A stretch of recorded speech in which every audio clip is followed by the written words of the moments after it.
to be filled with this radical self-actualization mechanism he calls the Übermensch, which is a strategy for the mind to sort of godify itself, because it feels like the world is a chaotic, hysteria of meeminglessness.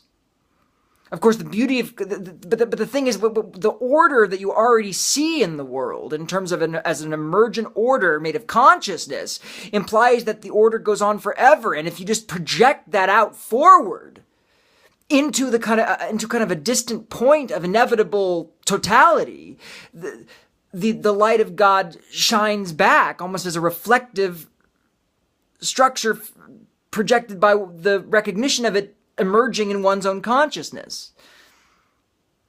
You can't avoid God. Consciousness can never avoid God, though what God is, consciousness can never get a grip of, because consciousness, because God, unlike all other things, essence is existence. And yet you participate in existence. Therefore you participate in God. You see, it's not like other things, and yet the God, the Word, the Logos, has this kind of character of its own that grips you, and that you realize that somehow you're both in the grips of something other, and yet that thing that's other can be nothing other than the self at the same time.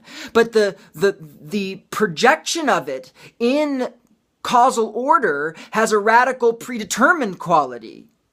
And this is why the quality of reality being that of an artistic work projected back by a singular mind, which we call God, is inevitable.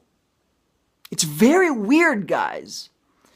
The superego becomes totalized by belief in God, because belief in God is the projection of the self into its own final causation, into its own final cause. The existence of final causality itself implies the existence of God as final causality, with the Word sort of driving the causal engine towards its own completion in existential totality.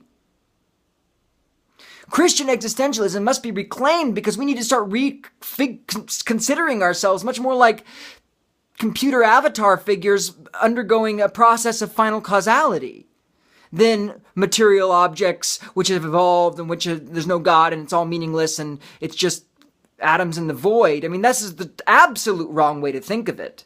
It's much more like we're characters in a movie or a video game or something like that, being drawn towards some inevitable point of understanding, which up to us will either be an understanding of absolute love or absolute fear of it.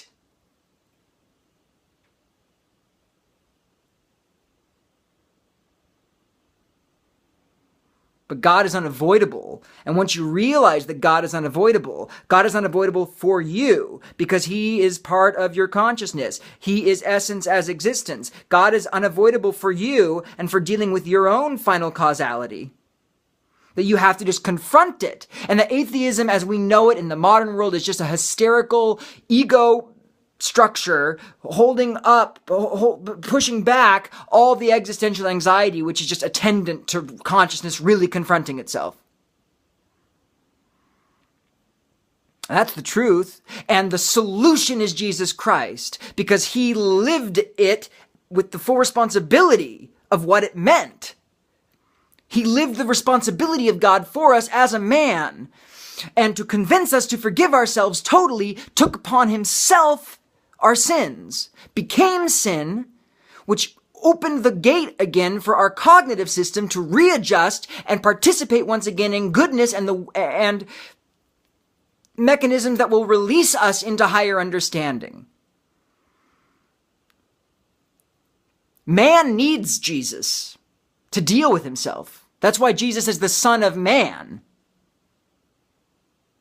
Jesus is the Son of Man, and yet the Father is greater than He is. Who's the Father? He's the Son of Man. See what I'm saying? Man needs Jesus Christ. Man needs a man to be God. A perfect man. A logos. Which grounds the system and is actualized through an hysterical kind of other freedom that is even impossible to imagine.